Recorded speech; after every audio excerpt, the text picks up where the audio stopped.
For all of you who listen to Submersion and own an Android device, go to the Google Play Store and download the Podcast Republic app. It's a fantastic app that allows you to get all of your favorite podcasts directly on your Android device. I personally use the app and I love it. I can search for the podcast I want to listen to, select it as a favorite, and have it just a click away. Make sure to select Submersion as a favorite so you don't miss any of our new episodes. Again, the app is the Podcast Republic app, available on Android devices.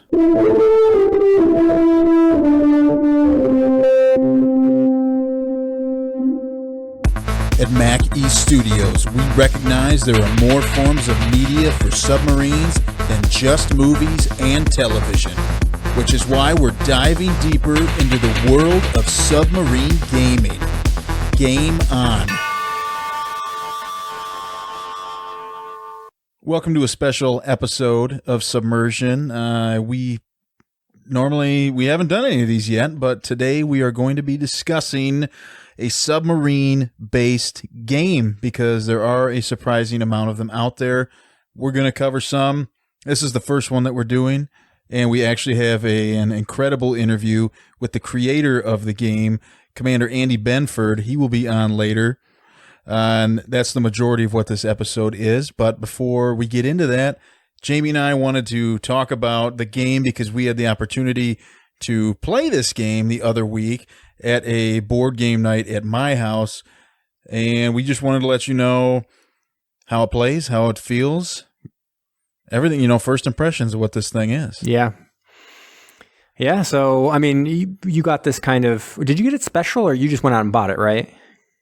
I just went out and bought it. You can find this on Amazon, and I should probably let people know the game we were talking about is They Come Unseen. It's published by Osprey Games, Osprey Publishing, and it's available on their website for about $50 on Amazon. When I bought it, it was around $25. So you can find it, but there's not a lot left. I think I checked. I think there's only 2 copies left on there. So, I don't know. If you're interested in it, I'd jump on it, or you can get it directly from Osprey Publishing. Yeah, and this is, I mean, I'm not like a huge board game guy. I don't play like a huge number of them. I have played, particularly a number of years ago, I used to play a lot of these strategy kind of board games that are out there.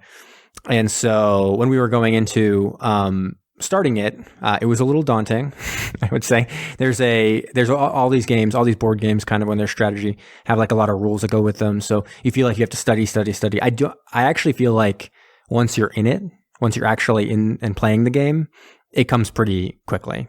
What actually is going on. Like originally they had this whole weather aspect to this one.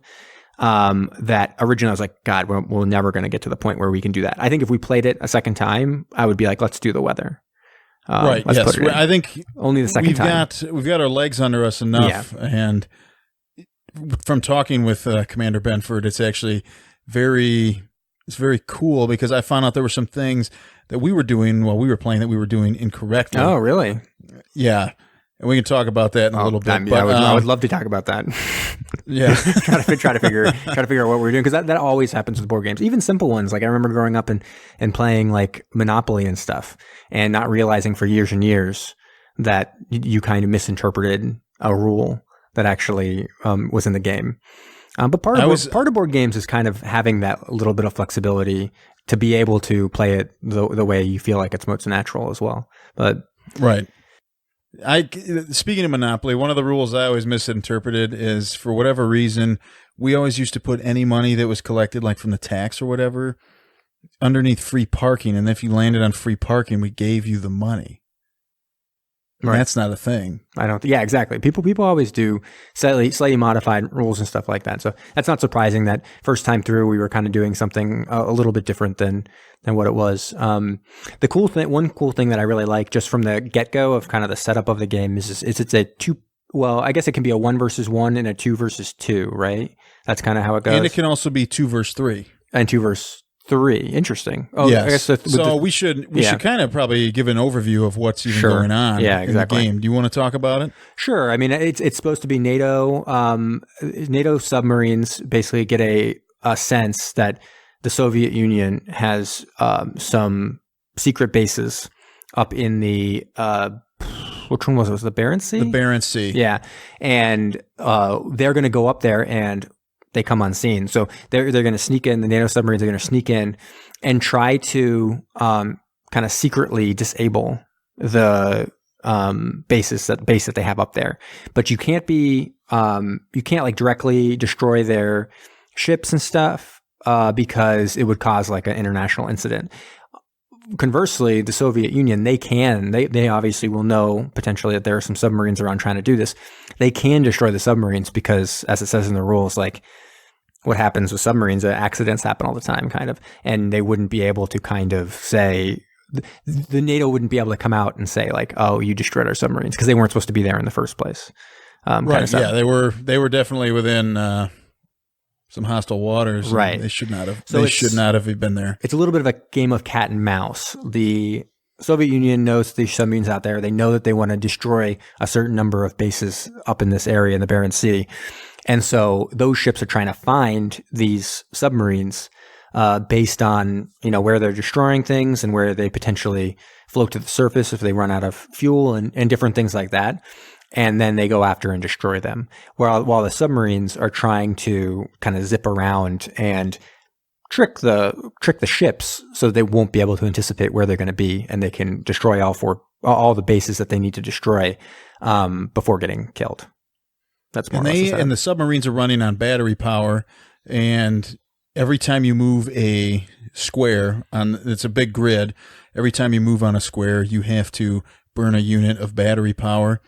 And you only start with 20, and to recharge your batteries, you can do a thing called snorting, which is specifically, what's the word I'm even looking for here, Jamie? It's when you go up to periscope depth. There we go. And you will snorkel or snort. Andy and Brahm and I talked about, I guess there is, difference in terminology.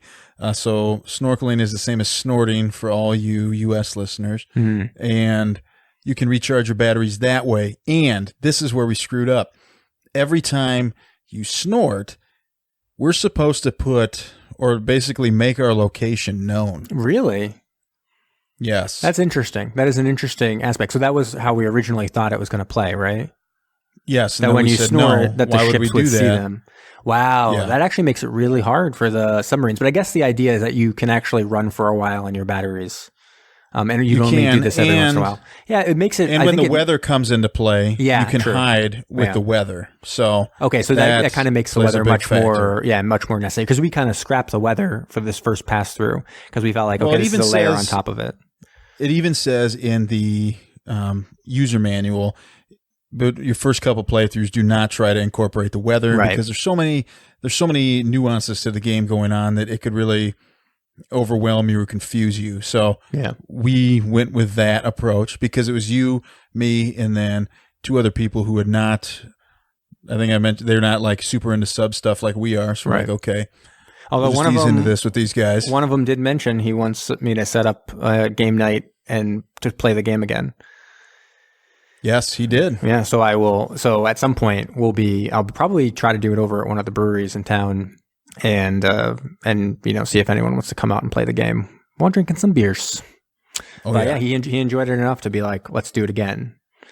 Because especially now that we know it. Exactly. Like, okay, now we really can get into this. Because when we were playing, almost immediately, you were playing as the NATO submarines. I was playing on the Soviet side of things, and almost immediately, you guys kind of botched it.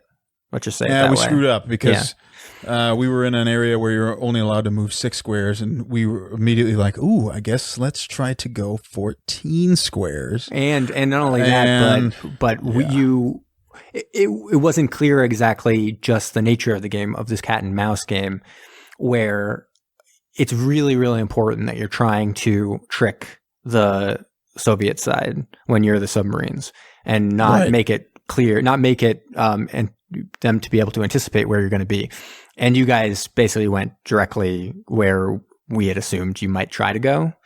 And we were able to detect you pretty quickly.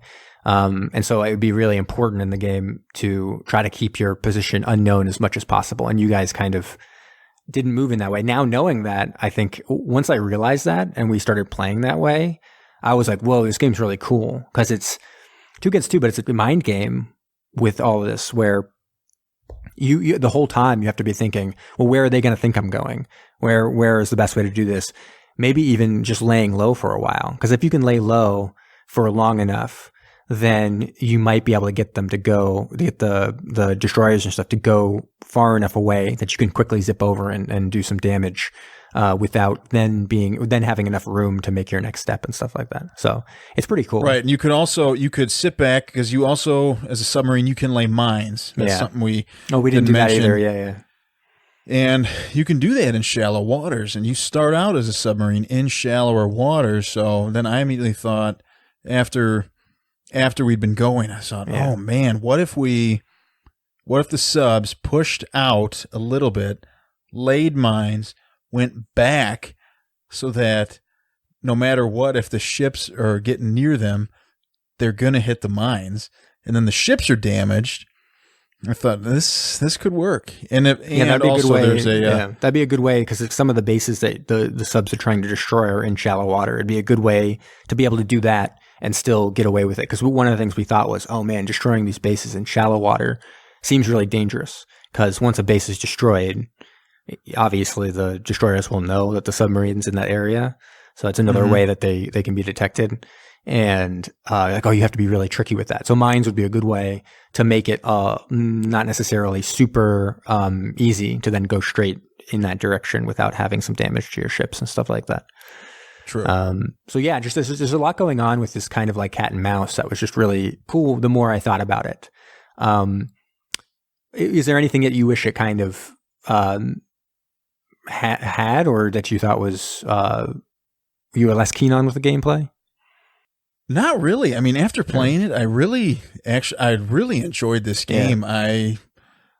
The only thing we kind of talked about it a little bit. We'll talk about it in the interview. Is potential expansion. That's what I was going to say, and that's what was kind of prompting. Like, I do feel like you have this one map, and you can get a lot of. I think because it's a cat and mouse, especially if you're playing with the same people multiple times, you can get a good feel of like people's personalities, which I'm sure is something that like back in the Cold War when submarine captains kind of knew each other a little bit. They'd be like, oh, I know this. I kind of know this submarine. I know what the submarine's going to do. You get a sense of what they're doing, and it would be nice to have like a second map or a different map or an expansion of some sort where that would kind of do a little bit of a monkey wrench, and all of a sudden it'd be like a whole new game just by changing a little bit of the map. Yes. But I mean, also with this one map, I do think there is a lot of replay value. Oh, sure. Especially with different people. I mean, that's the thing. A lot of people's personalities are going to go into how they're going to be moving these submarines and the destroyers and stuff. And so any different people that you're playing with are going to play differently. So the game will play differently. And it's just, I guess, people's own creative minds to say, okay, we tried this last time. This didn't work. All right, now what can we work with together? It's like my beautiful mind. Like when I have my beautiful mind going, you guys had no chance. Let's be real about it. Dude. That's well, that's why they call me the ointment. There was an island that I remember you guys thought I'd potentially skirted around, and I think at that point I was directly underneath you. Wow. I was like, yes. Yeah, that's right. We didn't know where you'd went. Yeah. But our beautiful mind figured it out. Mm-hmm. Yeah, man. So we're just doing this super quick, but overall first impressions, and I guess, we kind of got impressions. And what would you rate this game out of, we'll do our normal rating scale, so up to 10, but hey, if it's above and beyond, the footlong is always there. I'm going to go like a full-blown 9, because as I said, I'm not a huge board game guy, and there's certain board games that I don't love. Like you had talked at some point about the Thing board game, right? John Carpenter's The Thing.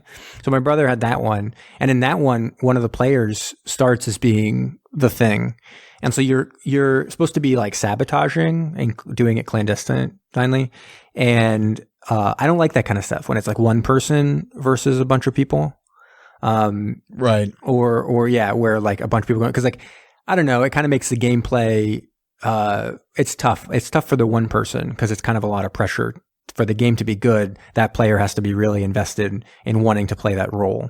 But when it's random, it's tough to do that. Here, it's a little more balanced where you do have these two sides. And either side would be very interesting to try to do, either trying to avoid the destroyers or trying to find the submarines. It's two sides of a very interesting coin, and it's teamwork. So you're usually, I mean, in our case, we are working with someone and working against a team, and that kind of discussion and strategy, I really enjoyed. So I don't know, like I found it better than kind of most of other ones we did. I do similarly like games almost like escape rooms where it's a team trying to get a goal. Like those are probably my favorite, but this was very good as well. I do like this team versus team kind of stuff. It gets you invested in it with the other person as you discuss strategy and try to figure out how best to do it. So I'm going to go a 9 with a little wiggle room there for the expansions and little wrinkles and stuff like that. Also, I guess, there is a lot of rules, but not so much that it's like super crazy, but enough where you can feel like the starting up of playing the game can feel very daunting. And you kind of have to just dive right in, or else you might, look at it and be like, oh, look at this. I have to figure all this stuff out. It's pretty simple if you just do it though. True. Yeah. And I'll jump in here. I agree with you. I really hope that potentially down the road we do get an expansion map or something along those lines. And I really enjoyed this. I haven't played a whole heck of a lot of strategy games either myself, but I do play a decent amount of games with my buddies whenever we go down to Kentucky. And I found myself having an absolute blast playing this, just with everything that you've talked about, getting to work with another member, and you're working directly against the other people. And especially if you're the sub, you can see everything that's going on. Yeah. Everything. And just to watch you guys on the Soviet side try to figure out where we're at, and you're moving pieces, and we see you move into an area, we're like, oh man, and then you move past, and then you do a sonar search, we're like, oh, good, they're not going to get us. And I really enjoyed it. I can't wait till we start using the weather element. And I'm going to go ahead and give this thing a 9.5. Oh, I had a really, really good time playing it. It's an absolute blast. And it may not be one that people, you're probably not going to see this in like a department store or anything like that, but it's definitely one that I think is worth searching out. Yeah. Are you sure didn't have such a good time because of the VHS that was playing while we were playing, or what? No, that's true. In the background, we did have Sports Illustrated Football Follies from, what was it, like 1989 or something like that? Something like that. And it was one of the worst things I've ever seen, because I got that for 5 cents. It was so funny because they were, it was like, and look at these bonehead plays. And it was like tackles and missed catches that you see every week during a regular season. They just kind of collected these stupid clips together that probably they just looked at a collection of like 20 games and were like, what'd you get? Oh, well, this is what we got. And it was some of the lamest stuff I've ever. None of them were even that interesting. Yeah. Yeah. It was real weird. And then there was this host who was all weird as well. Anyways, but that's neither here nor there. But that has nothing to do with They Come Unseen. I think I will say it's probably a benefit that we were able to watch Football Follies while we did it. Not so confusing that we couldn't have a little Football Follies in the background. That is true. Good call. And also with the rules, I read through them a few times just because I wanted to get a full understanding, and then go back and like read it again and say, okay, here's this piece and this piece. And I think if you do that, it's really beneficial. Yeah. Even the one playthrough, like now thinking about when I first started reading the rules, I was kind of like, oof, like my brain was almost like rebelling, but that because it's reading rules, like reading rules is, no one likes to do it. But once the one playthrough, now I feel like everything seems so logical as I read the rules that it's like, oh yeah, no, yeah, that all makes sense. And incorporating the weather would be super easy when even just playing it once. Right. Yeah. And even if you go online, Andy has created a website, theycomeunseen.com, and there's a supplemental sheet to help with movements, especially during the weather and all that, and it's really beneficial. I'd recommend checking that out, and be sure to stick around and listen to our whole interview with Commander Andy Benford at Mac East Studios. Sometimes we don't have all the answers. In dire times like this, we've decided to call in the very best. Welcome to an interview with an expert.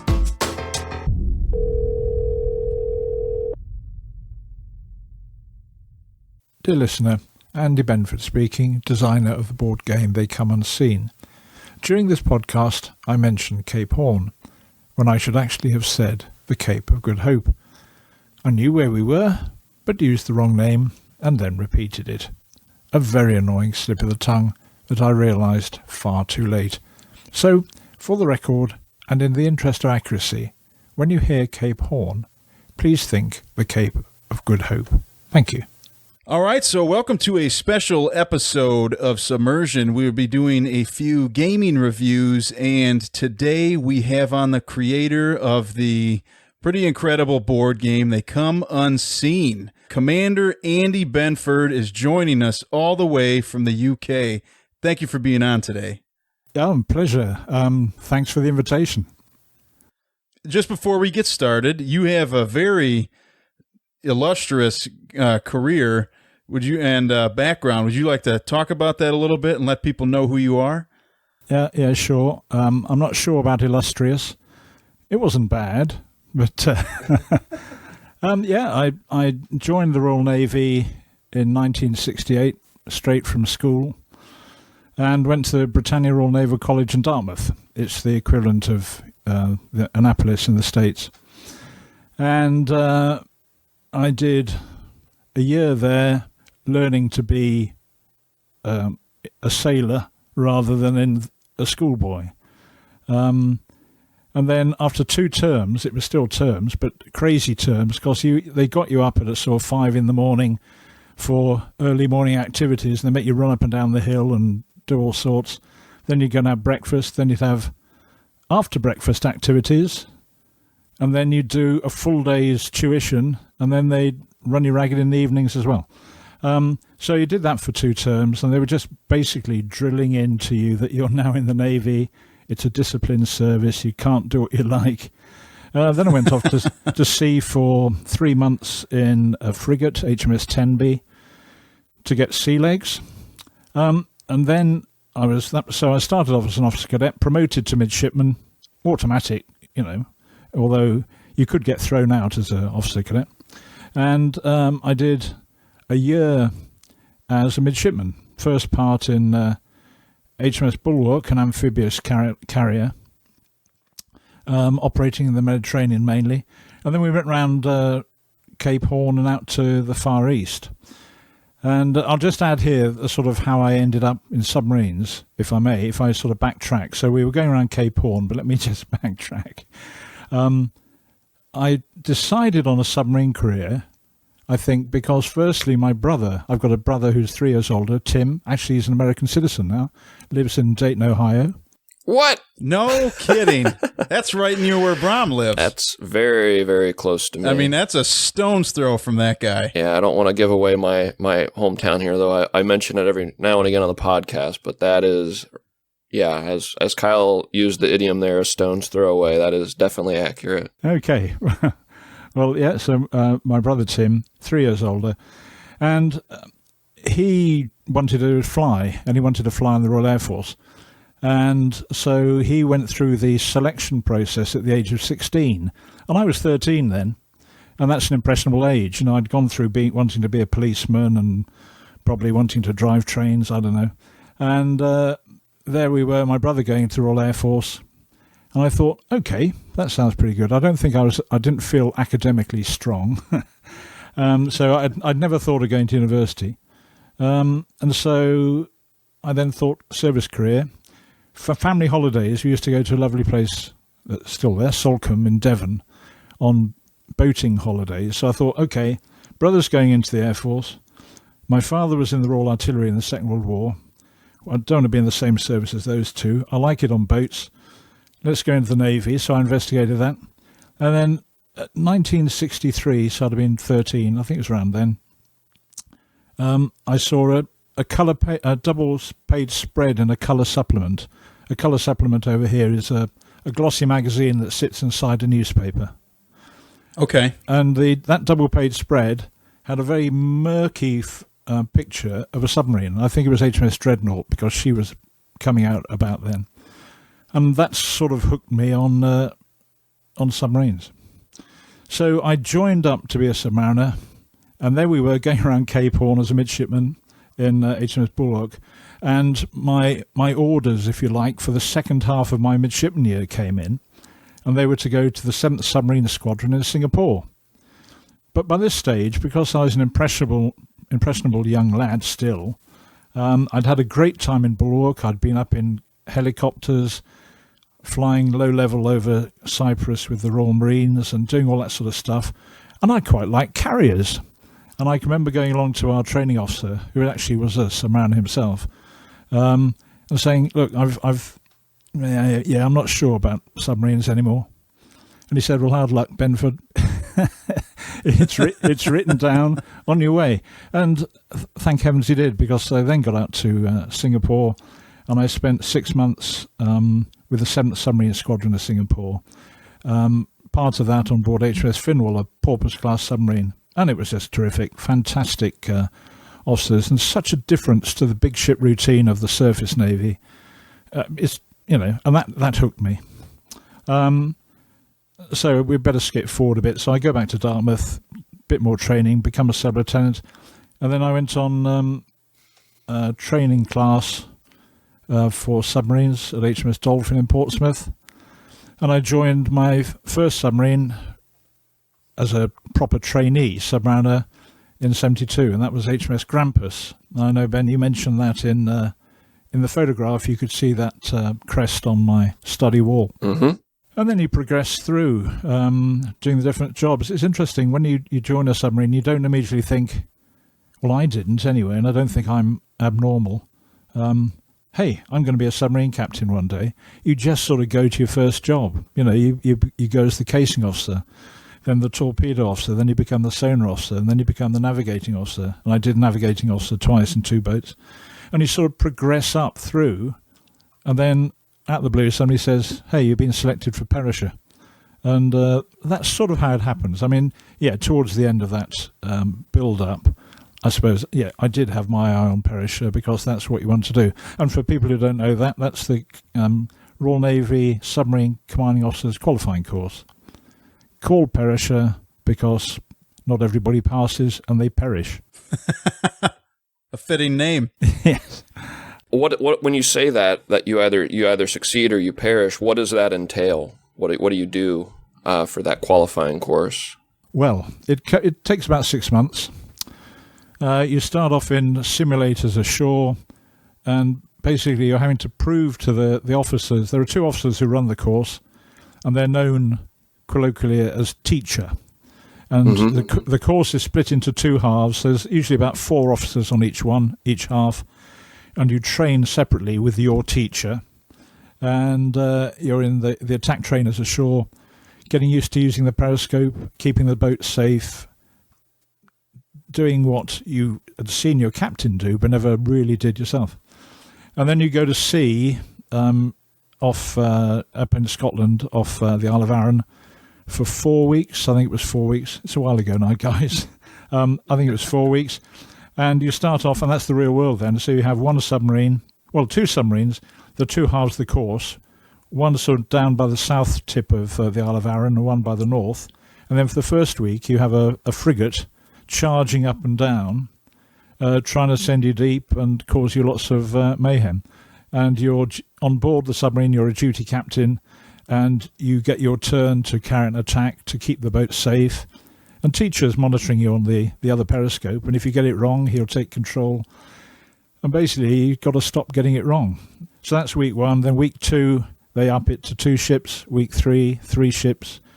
And week 4, you had 3 escorts and then a tanker. So they would have an escort of 3 frigates coming towards you, and you'd have to keep those safe. By safe, I mean looking through the periscope for as little time as possible to make sure that the submarine was safe, because ultimately that's the primary responsibility, is to keep your boat safe. And if they came too close, you had to go deep. But basically what you'd really want to do is keep them safe, duck under them, because one would always charge down the middle, come up the other side, attack the tanker. And at any point in that, to answer, going back to answer your question, at any point in that, teacher could say, okay, you haven't got it. Sorry, it's just in the pressure cooker of Perisher, you haven't got what it takes. And on my half of the course, there was one guy that happened to. And as soon as it's flagged up, you know it's happening, because the captain of the submarine says, right, I have the submarine, stand by the surface. Teacher goes off to the wardroom to get his uniform and cap. And the student, I think, knows. And he gets interviewed by teacher. The boat hits the surface, helicopter on top, or a boat alongside, and off he goes. That's it, bang. And once that happens, that's the end of your submarine career. Huh. So it's more of a theoretical perishing, I guess you could say. Oh yes, everyone that I've known of who's failed Perisher has gone on to have a successful career, but it's in the Surface Navy. It just had such an imposing name. It sounded like the stakes were dire that you could die on the mission. And that's how I interpret it, just by the name there. But regardless, it still sounds like that was probably one of the more nerve-wracking periods of your career, would you say? Well, it's certainly very intense, but it's preparation for what comes after. And so that's that 5 weeks at sea. And then you go back into the trainers, and now that you've sort of proven to the teacher that you can keep your submarine safe, you then go into more operational things like doing mine lays, periscope reconnaissance, and you'll be trying to do a mine lay in against the Isle of Arran somewhere, and teacher will be on the after periscope. He'll have the wireless mast up so this ship can see you. He'll be talking to this ship saying, okay, come over here and give my student a hard time. So they really are, putting you under stress and strain. And you do that, and then, at the end of that, hopefully you get a handshake and a glass of champagne from teacher, which I did back in 1980. Oh, very neat. That is very cool. We have not heard really a process like that, so it's very cool to see that side and what all it takes. It's I didn't know. I mean, you guys played that many. Would you call it war games type scenarios? Well, it's training for war. I mean, that's what you're doing. You're honing your skills against the Surface Navy as a submariner, and the Surface Navy are honing their skills against you as a submarine. Yeah, so that's important. And then after that, sorry, there was something I was going to say, but it's completely gone out of my mind. So maybe it'll come back. Yeah, so after Perisher, you then wait for your command.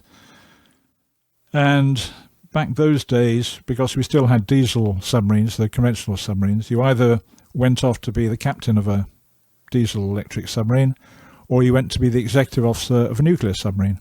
All Royal Navy submarines, nuclear boats, have 2 command qualified guys on board. So the captain, clearly command qualified, is the captain, and the executive officer is second in command, and he is command qualified. So the executive officer can help out the captain, and if the captain was incapacitated for some reason, you still have a command qualified guy on board. In the diesel boat days, you just had the one command qualified guy, the captain. The first lieutenant, who's the next guy down, sort of ran the boat on behalf of the captain, the daily routine, but he wasn't command qualified. He would be in the penultimate job before, hopefully, going to Perisher.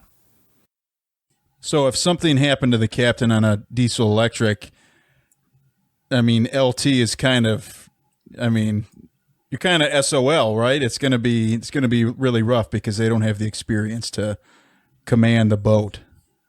It all depends. I don't know what SOL is. What's that? Oh, sorry. It means shit out of luck. Okay. As you can probably notice, I'm a different generation, so I'm not quite up to speed with these things. No, that's fine. Sorry, that's my bad. Up a creek without a paddle. Yeah. That could be an American idiom for all we know as well. That is true. Yeah. Yeah. So that officer wouldn't be completely incapable. He'd know what to do in a submarine, and it would depend. I mean, I never heard of it happening, of a captain being incapacitated. so you just have to treat it at the time as to what they were doing. But yes, if that did happen in a diesel boat, unless it was on a mission that was tricky to just walk away from, I think the boat would surface, come in and send a signal, hey, the captain's on his back. Okay. Yeah. And then, so after Perisher, so I then went to a submarine operations job. So I went, instead of underwater, I was under concrete in a bunker. And from there, we ran submarine operations, sending boats out on missions. And in fact, I was down there for the Falklands War. And because I was waiting for my command. I was chosen to go on exchange to the Royal Australian Navy. And I went over there and commanded one of their boats, which was great fun.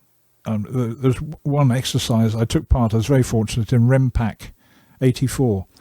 RIMPAC, I'm pretty sure, stands for Rim of the Pacific, because the navies involved are from the Rim of the Pacific. So you get New Zealand, Australia, Japan, Canada, the USA. I don't know. I can't remember what other ones involved. And actually, talking of war games, that's I hadn't come across it in the Royal Navy, but during RIMPAC, we were the bad guys, I think. And each unit, each ship, submarine, had on board, I think they were called umpires. May have been referee, I think umpire. And basically, so there I was. I did an attack on a carrier, an amphibious craft somewhere around the Hawaiian Islands, and I got my firing solution. You then say to the umpire, okay, umpire, get in touch with the USS, whatever it was. He's course and speed this, range that, we've just fired at him. And so the umpire would go to the wireless shack, the wireless master would go up, and he would talk to an umpire on board the carrier. And he would say, look, okay, we've just done this, we've done that. And as far as I understand it, I don't think I'm wrong here, that umpire would then roll some dice on board the carrier, and he'd look at, okay, we've come up with this, and based on what you've told me and so forth, we've received the following damage. And it was pretty cool, actually, because I managed, if they were deemed sunk, then they disappeared away from the exercise area for 24 hours before they suddenly were reincarnated as another ship. A little bit like role-playing there. Yeah, so, yeah. And I'm pleased to say that our boat, we got through completely unscathed, unattacked, and dispatched quite a few. We got rid of one of the SSNs, a carrier, a tanker. Can't remember the rest. Yeah, I think I read in another interview that you had done that, as you mentioned, you emerged victorious and you got to cruise into Pearl Harbor with the broomstick that you had swept up all your enemies. Is that right? They're correct. I wonder where I said that before. Yes. Good research. Very good. Yes. That's pretty cool to roll up into a U.S. naval base, the victor in a war game like that. That's pretty neat, I think. Yeah. Yeah, it was good stuff. And then, so I did my 2 years there, or just over 2 years in Australia. And I knew that my appointer, the appointer's the guy who says, okay, this officer's going here, there, and everywhere. And I knew when I came back, I'd be sent to Scotland. Instead of sunshine, I'd be subjected to cold and the wet. And I went up there and but it was a good short job. I was one of the guys who went on board submarines to check them out in their proficiency to fire torpedoes. And that meant I went across to the ORTEC, the underwater range at the Bahamas that the US has, with RN boats, checking them out for weapon firings. And then from there, I went to the executive officer of one of our Polaris boats and did 3 years as the second in command of the Polaris boat, which then took me I then went ashore back into operations, back under concrete rather than water. And that's where I ended up as a commander, and then in the rank of commander. And then they came along. The Cold War had been won, so we're talking about sort of 92, 3. And they being the Ministry of Defence over here, went through a process, I think it was called Options for Change. They said, we've won the Cold War, we got too many people, we need to save money, who wants to go? And it was quite an attractive package. And so I left the Navy in 1993 and then went on to career in the National Health Service managing doctors. And then, so that's me, really. It's not illustrious. It was an interesting career, but... It's more interesting than my career's been so far, so I'll tell you that.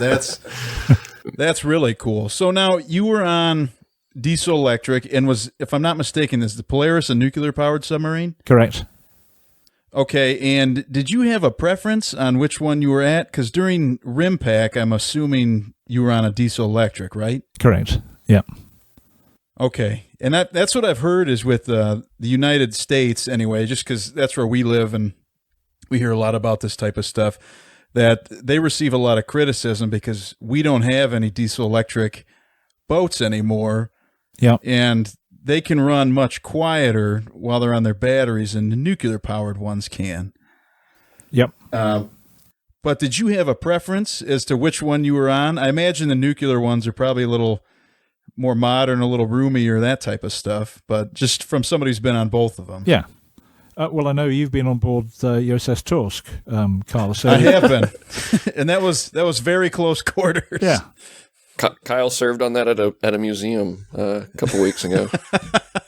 Actually, the American diesels, I think, were slightly bigger than ours internally. So if you squeeze that down a bit, you've got our boats.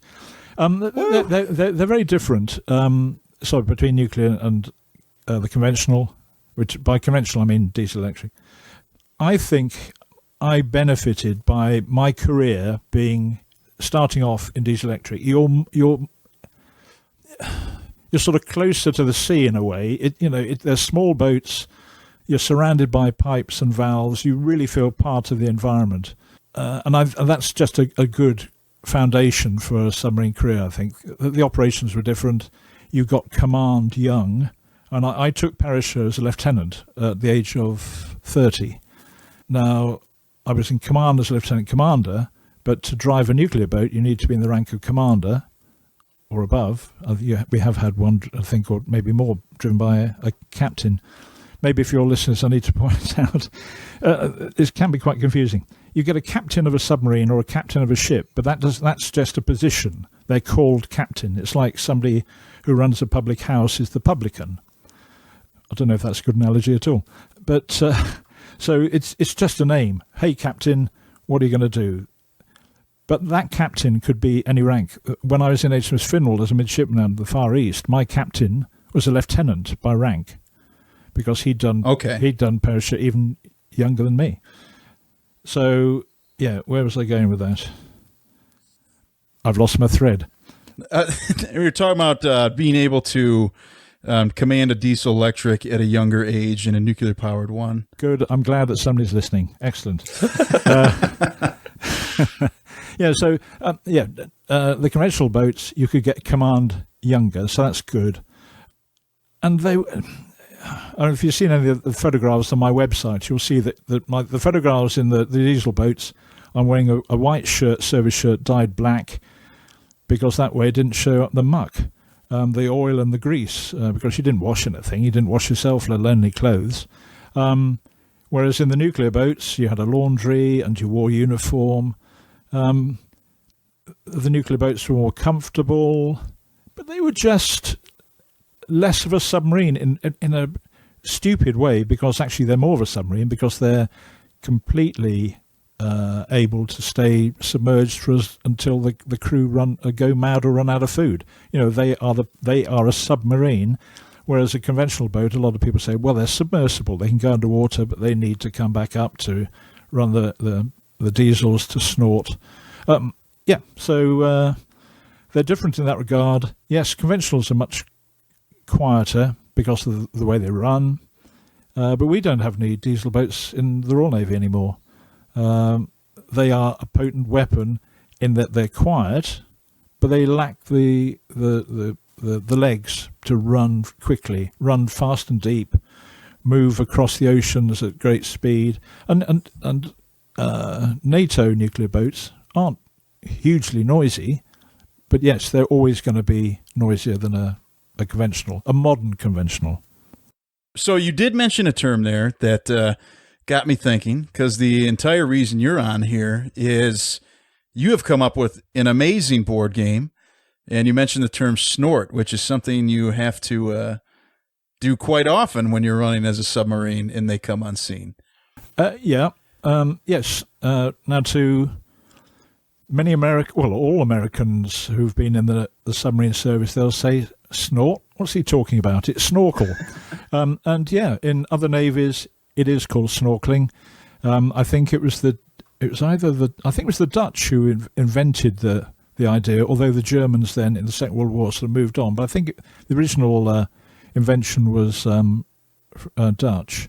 And it's always been called snorkeling in those navies. Now, the first boats, I think, in the Royal Navy that had a snorkel system, I think they were put into the T-class. So T-class were the penultimate boat towards the end of the war. They had the T-class, and then the A-class were the last of the World War II boats.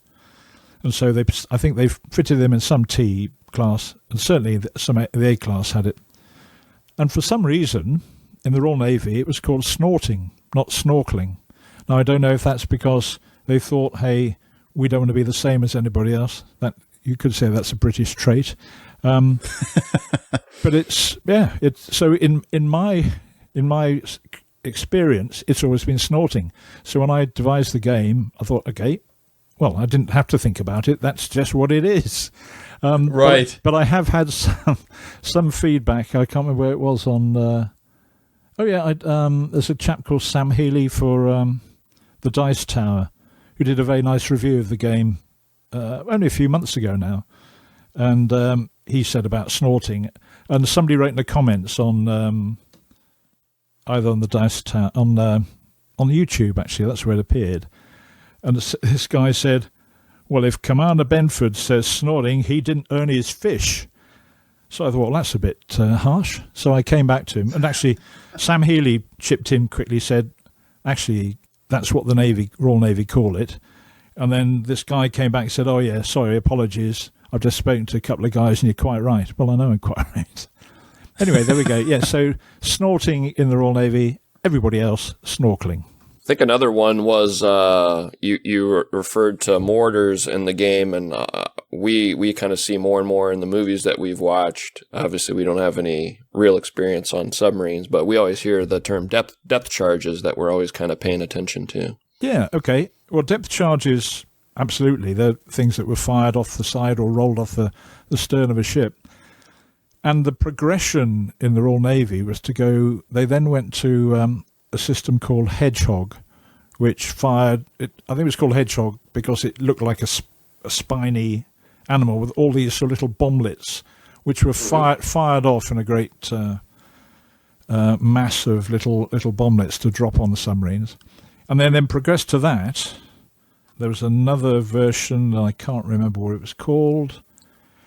And the one after that, which was the one that I knew when I said I was as a cadet at Dartmouth, I went on board HMS Tenby. That was a Type 12 frigate, an anti-submarine frigate, and they had the limbo system, and that had 6 tubes, and they fired anti-submarine mortars. Okay. And they were big, I think, 1,000-pound projectiles, and they were lobbed in patterns at different depths around the submarine, and that's exactly what I copied to put into They Come Unseen. You know, it is not the modern era in They Come Unseen. It's sort of based around when I joined up, which was the 60s, 70s. Yeah, so yeah, anti-submarine mortars. It does go against what you normally expect, but yeah, it operated as a depth charge, but it was called a mortar. And it's a very cool aspect of the game. I like how there's so many different variabilities with the strategy that you have to use in the game. And we can start getting into the game here real quick. I'll just give a brief overview of it, and then I'll let you run with it because this is your baby. You know the ins and outs of this entire game. So you start out in the Barents Sea in the Cold War, and you have the Soviets and NATO forces, and the Soviets have ice stations, and which are, potentially missile testing sites that NATO needs to take down. But you can't use outright aggression, so NATO has submarines that go in undetected as they come unseen, and You cannot fire a torpedo because then obviously if a surface ship goes down, everybody knows that something happened. So you have to sneak into these bases, deploy troops.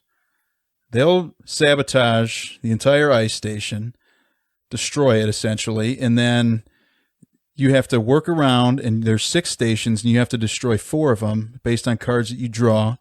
And the whole time, the Soviets are running their surface ships, and if a submarine goes missing, nobody knows anything about it because it was never there. I mean, that's just high-level overview, but Yeah. And if I'm interpreting anything wrong, you go ahead and correct me. Yeah, and Andy, maybe a little bit of background. Obviously, your life was pretty dominated by your military service, but it also sounds like in your free time, you've always been a board gamer. You've been thinking about They Come Unseen for many years prior to actually making it, correct? Yeah, absolutely. Well, on the board game front, because I was growing up in the 50s, back then, well, there wasn't much else to do. If the weather was fine, if you went at school, obviously you had to go be educated. But when you had playtime, if the weather was fine, we were outdoors, climbing trees, building dens, playing games, ball games, cricket, football, throwing balls at people, TIG, lots of those sort of things. But if it rained, there wasn't a fallback. You didn't have your DVD player or your iPod or whatever. Television didn't start until 5 in the evening. In the UK, there were only 2 channels, and they were black and white. And, we're talking a long time ago here, guys. So when we had a rain day, a very good friend of mine at the time, sadly I'm no longer in touch with him, Nicky Long, he had a shed in his garden, and we would play board games. It was Nicky. I can't remember the other guys. It wasn't just the 2 of us. And in those days, it was Monopoly, Totopoly, which is a racing game, horse racing type game, Risk, Formula One, a card game called Contraband. Anyway, so yeah, I enjoyed games then.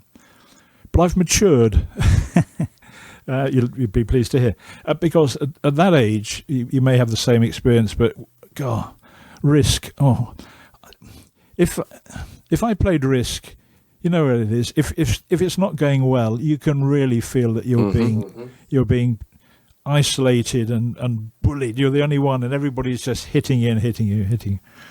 And so that was one of the reasons, well, the main reason actually, why when I decided that I was going to devise my own game, there would be no dice. The other example I've used before is also Cluedo, known as Clue in America. And as you will know, you have to move from different rooms to declare who the murderer is and what they used, in the ballroom with a lead piping. But you had to get to that particular room. You knew the answer, but you had to get to the room to announce it. And so you'd know the answer, and you'd be about 8 squares away, and you'd roll 1. And you'd never get there, and somebody else got there. So in my early days, dice were really the bane of my life. And so in my game, there would be no dice. When I say I've matured, that's because now I'm old enough. If I play a game, if I lose, doesn't matter. But back then, you took it personally. So it was a different way. So yes, no dice. And for people who pick the game up, they'll find therefore that the submarines have a battery gauge and a depth gauge, and as they move, their battery depletes. And in order to get more battery, they have to appear on the main board of 2 that's seen by everybody, do the snort or the snorkeling move. That gives them some battery back, and then away they go and disappear. In the real world, a snort probably wouldn't be detected, but in order to make the game work, every snort is detected. The destroyers, on the other hand, have a fuel gauge and their salvos for their anti-submarine mortars, and depending on how many squares the destroyers move, they lose fuel. And so nothing in the movement of the pieces is based on luck. You just move what you can move using that. And the Soviets have a logistic fleet, and using the logistic fleet, they can get more fuel and more salvos as they go along. But the idea for the game, so it's back in 1974, and I was the navigator of HMS Grampus. In my first boat, I'd done my Part 3, that's the qualification. I'd earned my dolphins, I was a qualified submariner, and I was the navigator. And the boat was up in Scotland in dock, and I was sent south to Portsmouth, which is good because that's where we were living, and I was married at the time, still am, same person, my wife Sue, and but I had that quickly. I was sent south to do a submarine navigation course. You might think that's a bit bizarre. You're the navigator and they're sending you on a course. But all seaman officers have navigational skills. It's part of the basic training. But at this point, the Navy, the submarine service, decided to run a little submarine navigation course just to add in a few little nuances to improve your skills. So I was down south, just doing a sort of 9 to 5 day, and watching the television one evening. There was a thing on the TV about a chap who was having a board game produced. And I thought, well, that's pretty cool. And the only thing I remember was he said, my tip to anybody is make a game about something you know about. And I thought, I know about submarines. And that was how it happened. Mm-hmm. It didn't take long. I sort of threw together the basic idea. I realized if I didn't want dice, I couldn't have torpedoes, because you'd end up with probability tables like we had in the RIMPAC exercise, and the umpires rolling dice, and that just went against it. So I had this basic game, and this was in 1974, and I took it to sea. People tried it a bit, played it at home, and it just sort of followed along through my career. There wasn't a great lot of opportunity for playing it in a diesel boat. You don't have much room. As you know, the actually published game has a pretty big footprint. Yes, it is. I was amazed because I received it the other week, and the box showed up. I thought, wow, this is a pretty darn big box. And satisfyingly heavy as well, I feel. Mm-hmm. Yes, it is. It is. It has, you can tell it's got that premium feel when you got one that heavy. It's nice. Yeah. But my originals, the two boards are exactly the same size. They were on bits of A4 paper, but actually you came in a bit in order to draw them. So they were quite small. But I suppose that the main time that it got played at sea was when I was in the SSN Sovereign. I was the sonar officer there. And it was a great hit. And in the book, the history book that comes with the game, there's a photograph there of my captain playing the game. And all I took on board was a piece of paper which I'd put a laminate top on to protect it a bit, but it just rolled up. And it got so popular that the captain said, right, engineer, we need to have this mounted on an aluminium plate. So it went aft to the engineers, and they fashioned an aluminium plate baseboard, put my paper chart on it, got a fashion of Perspex top, some little brass nuts, and it looked the bee's knees. And so it was played quite regularly on board. In fact, in that photograph, there are two commanders, Commander Farnfield, my captain, and I must put here that my biggest regret when putting the game out was I fell foul of autocorrection. When I was passed to Osprey Games some photographs to support the game, to add to the game, and I typed out on the computer photograph 1, so-and-so, blah, blah, blah, blah, blah, and included that photograph, Commander Farnfield and Commander Bridgman playing blah, blah, blah. And I didn't notice, but the damn autocorrect changed Farnfield to Fairfield. Oh. I should have double checked. I should have read through, but blow me down, I didn't. So it went in, and the book has been produced saying Fairfield. So I take every opportunity to tell people it's Farnfield. So it played well on board. In fact, when I left, that's what I was going to say. So the other Commander Roger Bridgman, he liked it so much, he said, hey, Andy, will you make me one? So I made him one.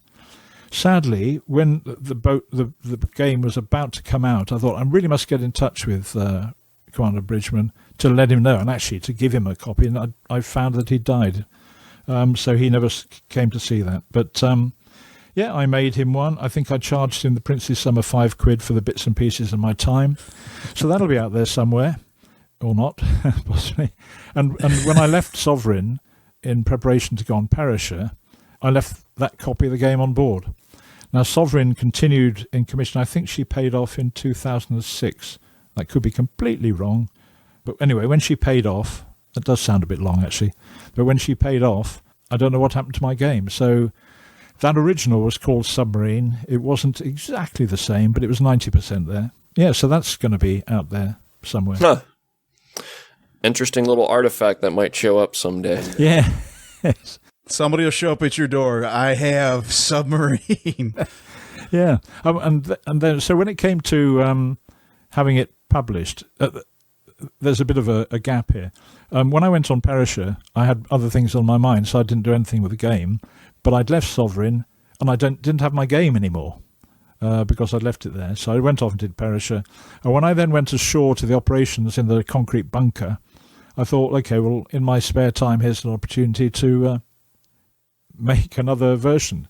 And it was almost identical, except I changed the shape of the areas of different depth on the board, and I decided to introduce the logistic fleet. I don't know why I didn't do it in the first version, but it just occurred to me to make it realistic. They should have the opportunity. The Surface Navy, should have the opportunity to replenish. In the original game, all I did was they had 8 cubes which represented fuel and 8 cubes which represented salvos. And at the start of the game, the setup, they dotted those around as they wished at the different islands. And that's how, and they went in, that's how they got their fuel and weapons. Oh, so they couldn't refuel at sea or anything like that. They'd have to pull into port and then go about their business. Yeah, and once the cube had been used, it was out of the game. So they had a rapidly depleting resource that eventually completely ran out. Whereas, as you guys will know, in the game proper, the published game, if they look after their bases, and particularly Ice Station Echo, they can just keep replenishing and turning the fuel and the salvos around. Yeah, so that was in, when was that? 81, something like that. I did this other copy. And then I went out to Australia and I took it out there and bored my officers with that. Generally, it was only if we were at anchor. It wasn't something you could get out on the table and play if you were underway. So if you were at anchor somewhere, we'd do it. And then back to the UK, and it just sort of moved along, and I took it to sea in the Polaris boat, Revenge, and it was played there, and that was fine. But then when I left the Navy, it sort of went to the side, and I was thinking of other things. And it was only a chance encounter. I live in a lovely village in Oxfordshire in the UK. And out walking our border collie Floss, and I met this guy who I bump into with his dog, and he just said, "Oh, I've got this thing being produced commercially," and it was some gizmo for the medical industry. And I came away from that conversation thinking, "Oh, it'd be really good to have something that you've put together, invented, and it's out there for people to know about." And it was then that I thought, "Oh, you idiot! You've got submarines sitting there in the cupboard." And by this stage, I was retired, and I thought, right, let's dig it out. Had a look at it, and thought, well, okay, it's fine, but it needs a bit of polishing, because in the interim, I'd played a few more games. One in particular which influenced the game is Forbidden Desert, Matt Leacock's game, which I enjoy. And having played a game of that, I thought, wow, if ever a game needed a weather element, the effect of the environment, it's my game. So I went away and came up with the weather mechanic for the game. Yeah, so I'd had more things to think about, polished it up a bit, and then I thought, well, let's see if I can. I'd always wondered if it had any commercial merit. Sorry, merit, commercial That's merit. That'll do. As I think you and the listeners will hear, I was stuck for a word there. Thank you. That's all right. I've been there. And I then thought, let's have a look on the internet. Now, back in the day, when I had my original game, I did think, hey, I wonder if this has got commercial merit back then. But there was no internet. How would you go about it? I really don't. So that's why it never happened then. And probably a good thing, because it would probably have failed then. Anyway, so I found out that there's the UK Games Expo, got in touch with the people there. They said, well, there's a playtest zone. That's what you need to do. Bring it along. Well, I thought, well, okay, I've got 5 months, I think it was something like that, to get ready for the UK Games Expo. I've tweaked it a bit, and I put out an invite around the village. Hey, guys, anybody want to play a board game and help me get it ready? And 4 people came forward, and I brought them round, sat them at the dining table, fed them drink and nibbles, and they played and I watched. And it was interesting. During that, there was one, I thought, what are you doing? And the Surface team just said, one of them announced, he said, right, they've got to get 4 of our 6 iStations. We'll sit back and protect 3 at the far end of the board. We'll just sit back. And I thought, no, you can't do that. It had never been played like that in all the years that it's been around. Nobody had ever done that. I think, well, because we were gung-ho submariners, and, you gung-ho submariners go off and do things. You don't sit around just waiting like that. And so I then thought, well, I need to do something about that. And I brought in the link between Echo and the other stations, the fact that if Alpha is lost, then that'll have an impact on the production or the recycling of stores at Echo. And so if that's lost, anything that's ashore at Echo is out the game, because it can no longer be reprocessed because they haven't got the chemicals. I can't remember which Alpha is, chemicals for the weapons. So that Defend 3 strategy ended up working in that play test, is what you're saying. Well, I told them at the time, no, you're not doing that. but I then went away and thought, well, I can't have somebody else. Well, I can't take it to a publisher, and the publisher says, tell you what, we'll sit back and Defend 3. So that's why I came up with that solution, and that sorted it. So that shows the benefit of playtesting, because that was it had played fine until that point. Right, everybody's minds are working different, and somebody will see something, oh, we can exploit this area right here, and so that's good to get. You've had international people, testing the game to get all these different perspectives. It's very useful. Yeah. Well, it was a valid tactic, but a really boring one from the point of view of the game, because the submarines would never win. And I then went off to the UK Games Expo, to the playtest zone, and what I think is fantastic, the circle of life, or the small world, whatever you want to do. I set the game out on the Sunday morning. Incidentally, on the Saturday, I went for 2 days, and I thought on the Saturday, I'll go along to the playtest zone just to see what it's like. I'll play a few other games for the other designers who are doing it, thinking, I can't just turn up and just do mine. It's a bit of give and take. And everybody's game that I played on the Saturday said, oh, okay, I've got one. I'm here tomorrow. Are you here? No. So they didn't have the same ethic as I did. Anyway, so there was on the Sunday, and I set the game up, and you then sort of, having done that, sat back waiting for punters to come have a look. And there was a guy at the table next to me setting something up, and I didn't recognise him. I didn't recognise him. But I thought, well, while we're here, I'll just say hi. And blow me down, it was Matt Leacock with a game that I can't remember which one it was. Is it Roll Through the Ages? Is that one of his? Anyway, he had a game that he was playtesting.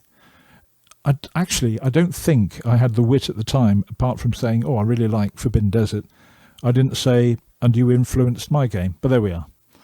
And then out of that, when my game had finished a playtest, I got good marks. Sorry, yeah, go on. To bring everyone up to speed, I had to look this up. He is a superstar in the board game world. Matt Leacock made Pandemic, which is a very popular game, as well as Forbidden Island and Forbidden Desert. So you were with some board gaming royalty, is what you're saying.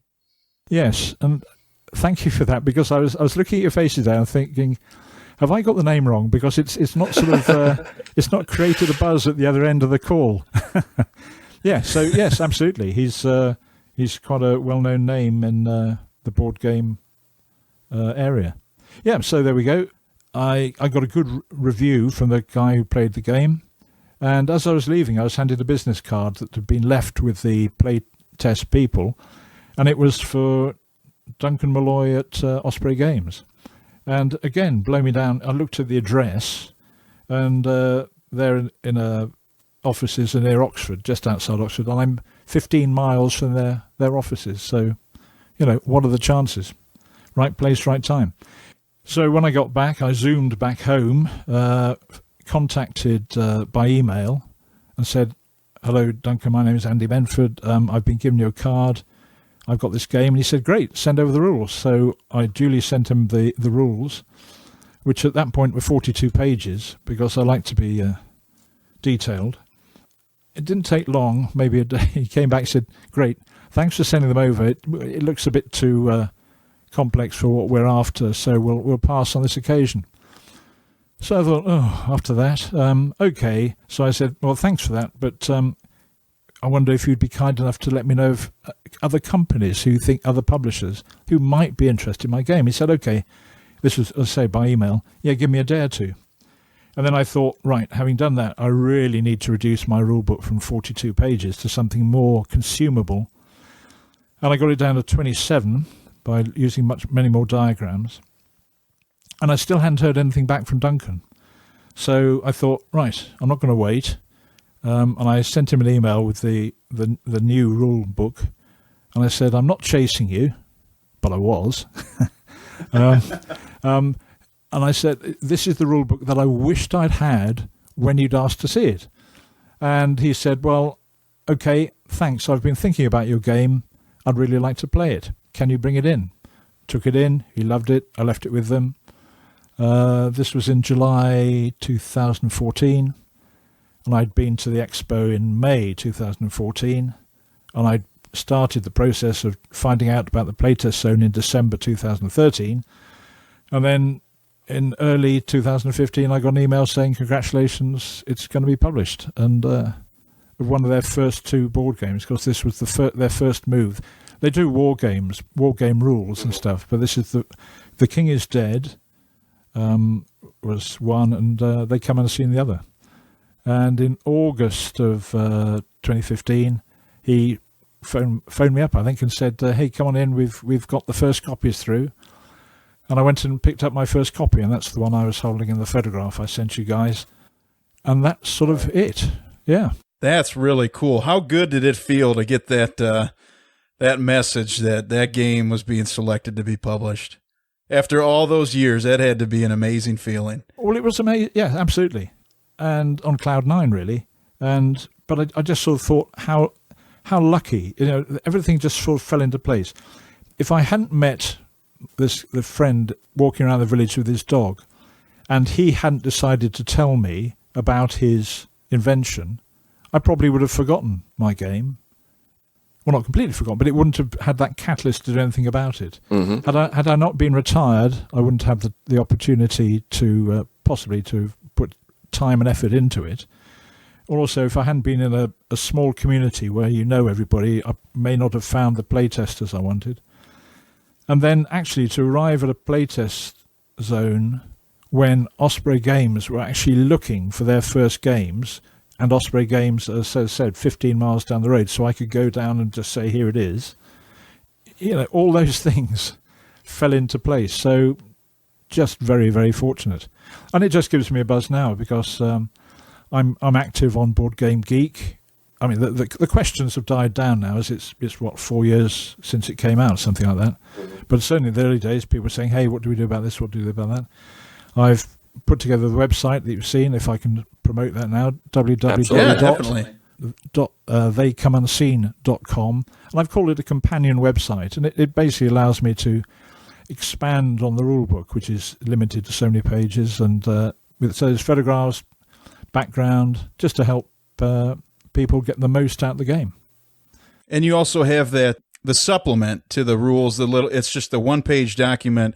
Basically helps detail out the movement limitations and all that with the weather. Because as you even mentioned in the rule book, when you're first learning this game, because there's a learning curve with it, do not factor the weather in. And I think that supplement really helps out. Yeah, well, good. The weather. I hope you found it's a pretty well balanced game. Okay, somebody has to lose, but in my experience, it generally comes a bit down to the wire. Either the submarines just manage it, but they're on their beam ends, they're on the verge of being sunk, or the Soviets blast them out. But it's just close. The Soviets are just running out of fuel, but they just managed to sink the second submarine. So it's pretty well balanced, but the weather just adds a different layer of tactics, because it does give the submarines the opportunity to hide if the weather is rough enough and there's a thermal layer, and so the Soviets can do their search, and yes, they can be in the search area, but because they're below the layer, they don't have to say contact. They just say, no, nothing there. Which is nice, because in my initial playthrough, I was on the submarine team, and it feels like when you're on the sub, and especially when you're in that water depth of 250, where you're limited to 6 squares of movement, you feel like, oh my gosh, these Soviets, they can move all over the place. You're like, I really got to think about what I'm doing right now. Yeah. I mean, that's why I put those shallow areas in there, just to hopefully add to the balance. If that, I suppose, is one area of luck. If the 4 cards you draw out the 6 give you Delta and Foxtrot as 2 of them, then it's going to be a harder game than if you've only got one of those, or if you've got neither of them. So there is an element there. But so each game can be very different in that respect. I also just ought to mention, because people have heard me say that it started off life as Submarine. When it came to, I was thinking of taking it up to the Games Expo. I thought, well, in fact, I looked on Board Game Geek, and if you type in Submarine, quite a lot of games come up. I thought, well, I want something to be unique. And I sat there thinking, I can't remember what things I came up with, but actually it didn't take very long, because I decided to use the Royal Naval Submarine Service motto and just change it. The motto is, "We come unseen." And I thought, well, no, I can't use the motto verbatim. I didn't feel comfortable doing that. So I just changed it to "they," and I think that works well.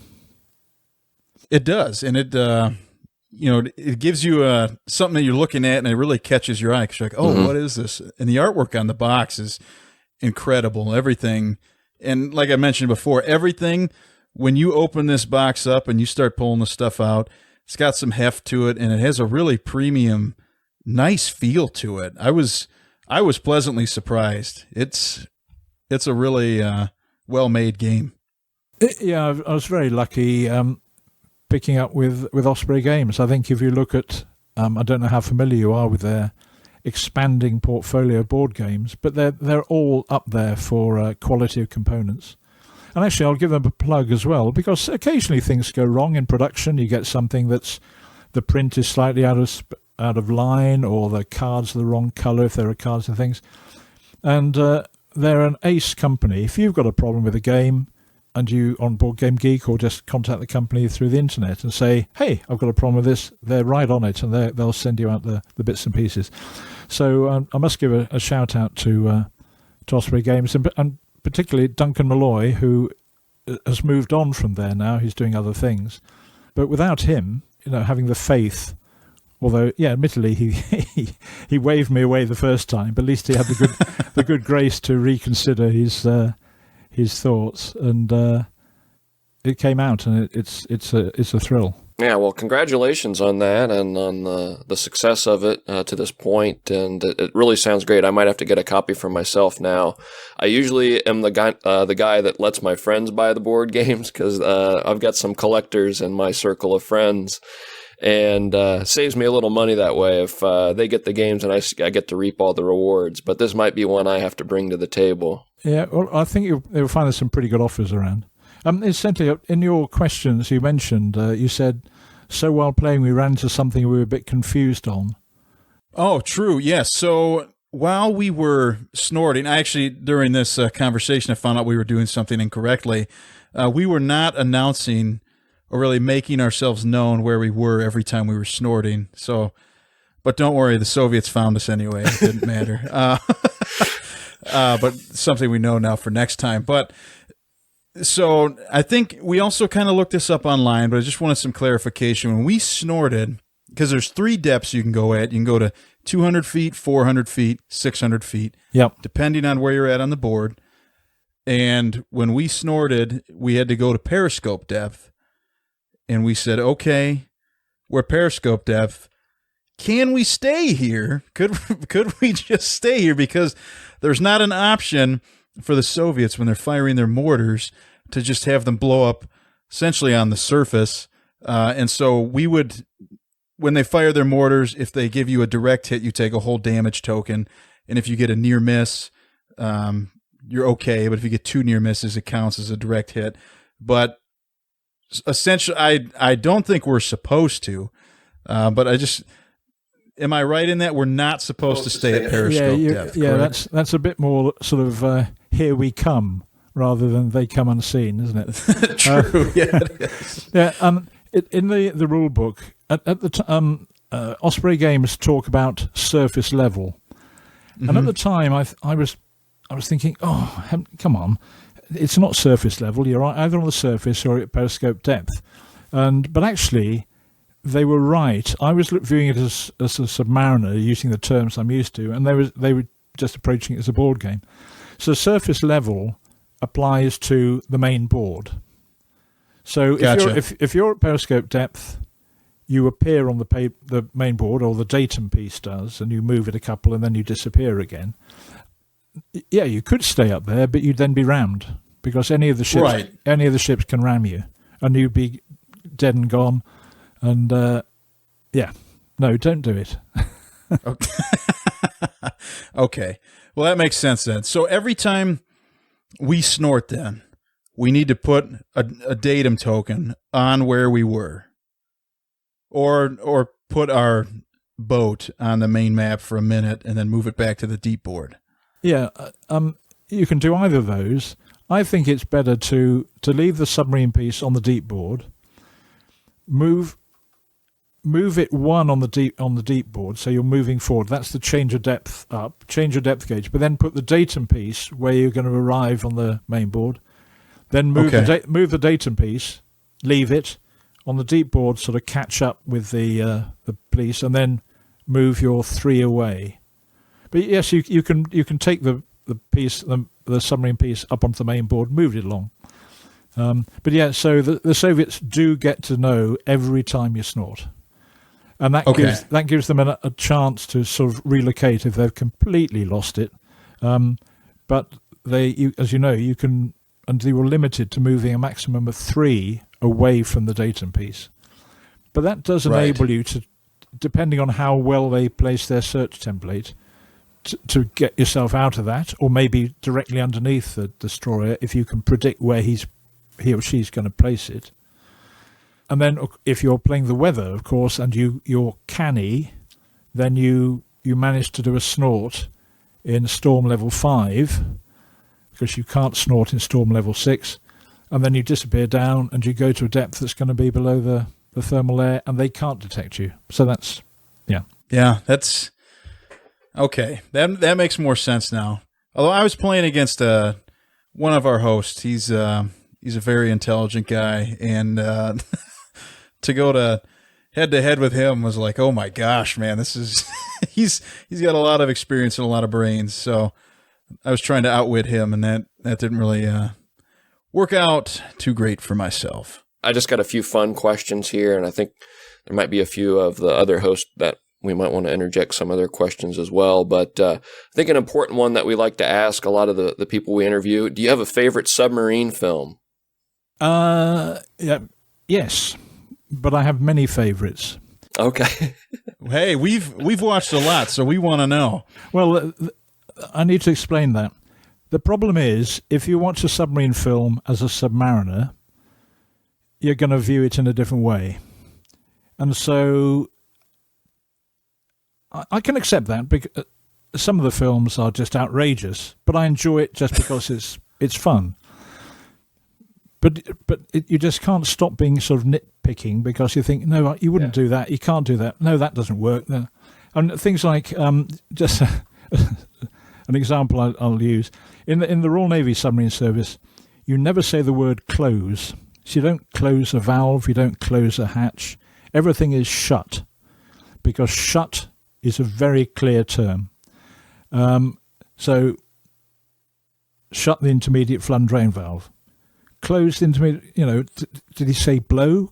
That's sort of the reason. So Right, and when you said clothes, I immediately started to think like what you actually wear, your apparel. Oh, there you are. Exactly right. Yeah. It is not a clear word, whereas shut is. So if I see a submarine film, they go around saying, oh, close that, we're doing this. I think, no, come on. So it is rather nitpicky. And also, in the submarine service, if you give an order, what you do, if I use the intermediate flood and drain valve, which is a valve, incidentally, that's part of the snort induction system, but I'll use that as an example. As officer watch, I would say to the panel watchkeeper, shut the intermediate flood and drain valve. He would report back to me, shut the intermediate flood and drain valve. So I know he's heard what I said. He'd then go off to the after end of the control room. He'd do his job. He'd come back and he'd say, intermediate flood and drain valve, shut. To which I'd say, Roger, intermediate flood and drain valve, shut. He knows that I've heard him. I know that he's heard me. He's done what I want. So if I see a film, they go, shut the intermediate flood and drain valve. Roger. Yeah, done. Roger. That just annoys me. But that's the sort of nitpicky. So when it comes to my favourites, I heard your review of Morning Departure, one of the films that was made during the Second World War, and they tend to be, from a terminology point of view, pretty on the money. Incidentally, I think one of you mentioned about, and he sort of came at him with a claw-like. Do you remember that a claw-like implement? Maybe it was Jamie or somebody else. Anyway, and he was saying, what on earth was that? It was a wheel spanner. What does that serve as? You're looking blank. Well, a wheel spanner is designed to put on the hand wheel of a valve to lock onto it, so you can nip or unnip a valve. And it's called a wheel spanner, and it looks a bit like a hook. And somebody said, and he sort of was waving something like a hook at the guy. Oh, I remember, because typically in all the movies we see, for whatever reason, I mean, I imagine they're just everywhere on submarines everywhere. People are always wielding wrenches. If you're going to attack somebody, it's with a wrench. Okay. So that's when we saw this. We're like, wait, that's not a wrench. What are we looking at right now? Okay, well, that's a wheel spanner. Okay. Yeah, yes, I paid attention. Yeah, Morning Departure, Above Us the Waves, You Dive at Dawn, they're all sort of World War II type ones, and they're pretty on the money. One of the ones I really enjoy is Operation Petticoat. I don't know if you know that one, with Cary Grant and Tony Curtis. We reviewed that one. Okay, it's a fun film. I just enjoy it as a fun film. So that's a favourite submarine film. You wouldn't say it's a great, but it's just a favourite. But then you come to other ones. Down Periscope with Kelsey Grammer. That's got some pretty good stuff in it. It's on the money in some areas. We've actually heard from many of the people we've spoken with that have served on submarines that is the most accurate portrayal of life on a sub. Yeah. Do you kind of agree with that to some degree? Yeah, absolutely. That and Das Boot, if you want to go to the conventional side. I suppose ultimately my favourite is Das Boot. That is our favourite as well. It is something else. That's a great film. And it was even worse in those days for those poor guys. They spent an awful lot of time on the surface because they didn't have the snort or the snorkel system. So it was a rough time. But that's very realistic. And then you get Hunt for Red October. Okay, there's some silly stuff in that, but I enjoyed it as a film. Crimson Tide. Filmmakers sort of like to... You've always got a stroppy executive officer, haven't you? Either that or a stroppy captain. I've never come across either, but there you are. But it makes a good movie. And more recently, Hunter Killer. Now, I know a lot of submariners panned it. I enjoyed it for what it was. There were a lot of inaccuracies. Although I also have to recognise, it's about 25 years plus since I was last on board a boat, and technology moves on. So there may well be things that bits of kit that exist now that I didn't know about. But some of it's a bit far-fetched and silly. And again, you get a stroppy executive officer who's always countermanding the captain's ideas. But I enjoyed it as a film. So if you put me on the spot and said, what's your favourite movie, it's Das Boot. But I've got, as I say, lots of favourites for different reasons. Yeah, so there you go. All right, I think that's, the common consensus for a lot of us is Das Boot is the one. I think that's the best one we've seen so far. But again, like you mentioned with some of the other ones, Crimson Tide in particular, you probably never had. I can't imagine people have had a lot of disagreements with their XOs and captains like you see in that movie. And I don't know, maybe in your time as commander, did you ever have to squash a mutiny or anything like that? No, not at all. And I was an XO of a Polaris boat, so I've been in that situation on patrol. When I say that situation, I didn't have a mad captain. But yeah, no, I can't see it happening. But of course, normal life doesn't make good films. So True. Yeah. Some of the other stuff we were wondering is with the map you've got laid out. There's all the different strategic elements. Have you thought about any expansions to the board game, like potentially maybe a different map with different depths and locations of ice stations, or perhaps a different area entirely, maybe like a bottleneck? That could get a little wild with the strategy of the subs, but Yeah, I have put together an expansion. It actually uses the same board. It introduces a few additional pieces and a different mission, but the basic mechanics are still there. Osprey games do have that, but whether it'll ever come to anything, I really don't know. I hope it may, but yeah. So having done this, it did sort of spark the brain a bit and thinking, okay, what more could you do with it? So I have been through that process and come up with something. Yeah.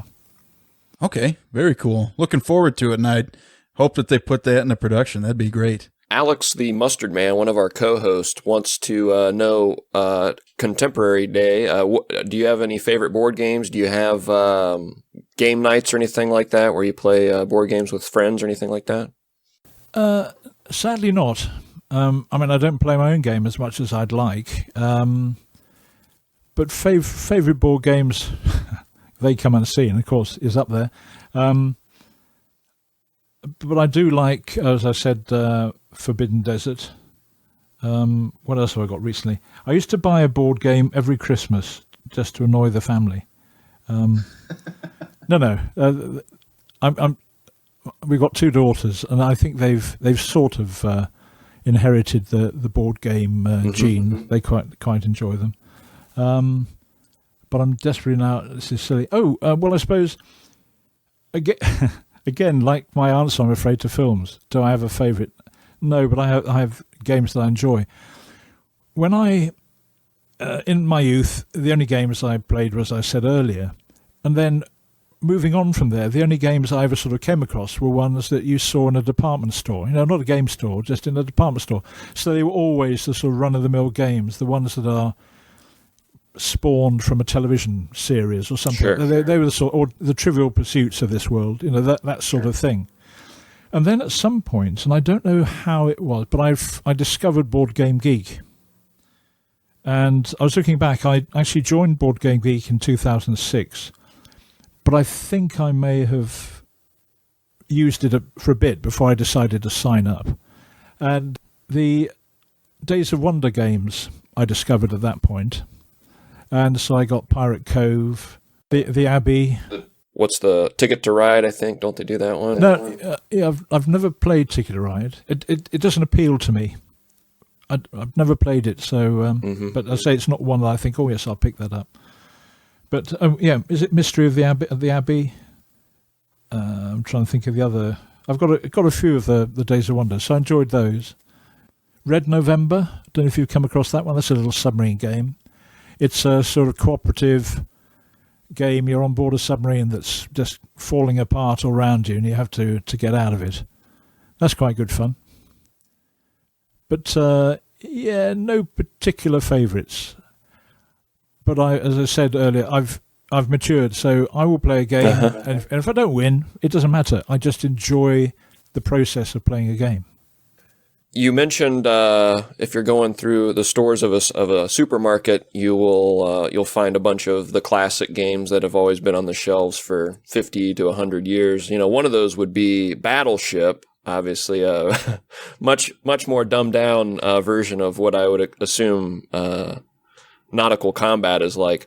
But that was made into a movie. So my question for you is, if They Come Unseen was made into a film, who would you like to see star in it? Wow. Blimey. Well, I suppose that the obvious person who comes to mind who you think maybe not is Gerard Butler, because he seems to be in every action movie there is out there. Who would I want as the male lead? Kyle, I mentioned, I saw you had to step away for a moment there. I asked if if we had to cast They Come Unseen as a movie, because Battleship was made into a movie. Right. He's working with Gerard Butler, might be the lead in the film. I don't know if there's any support with your play testing who you might want to add in there. No, I said that Gerard Butler immediately springs to mind because he's been in so many action movies recently. Angel Down, yes, whatever it's called, and Hunter Killer, but maybe not, because he tends to play himself, and he's always in them. Here you go, Benedict Cumberbatch. Oh, perfect. Is he a sub captain? Yeah, I think he could carry that off nicely, and probably Hugh Grant. I'm being biased here with British actors, but I could see a Hugh Grant character doing quite well. That'd be really good. Well, I mean, hey, you've got to have them for the NATO forces. I'm trying to think who you could have for the Soviets. Who would be good in there? The go-to is always Dolph Lundgren.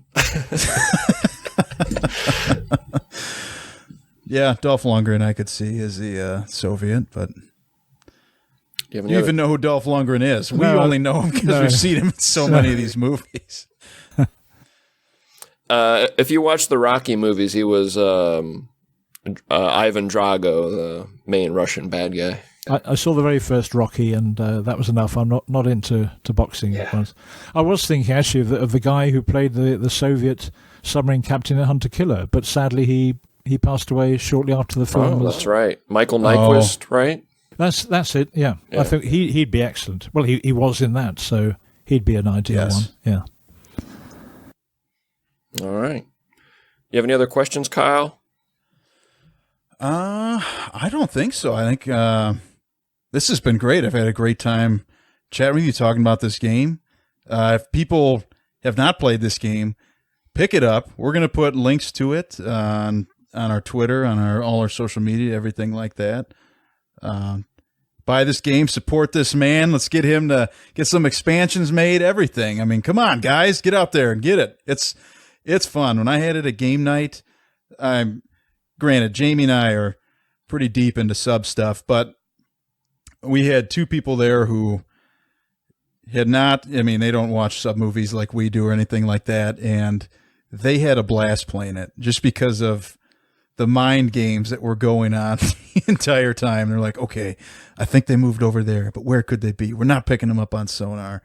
And just to sit there and try to watch them figure out where in God's earth we were was very fun. Good. Yeah. Bram, do you have any more questions? No, I think we're good. We've kept you a little over an hour already, and had a blast. It flew by, so I really appreciate the opportunity to get to speak with you and get a little insight on both submarining and board game design. Very interesting insights and takes on things. So thank you very much, Commander. Okay, well, thank you both. I've enjoyed it hugely, and thank you as well for that fine plug for the game. They Come Unseen, guys. Yep. If that expansion ever drops, we'll have you back on, get you some more exposure on it. Excellent. All right, take care, sir. Okay. Bye, guys.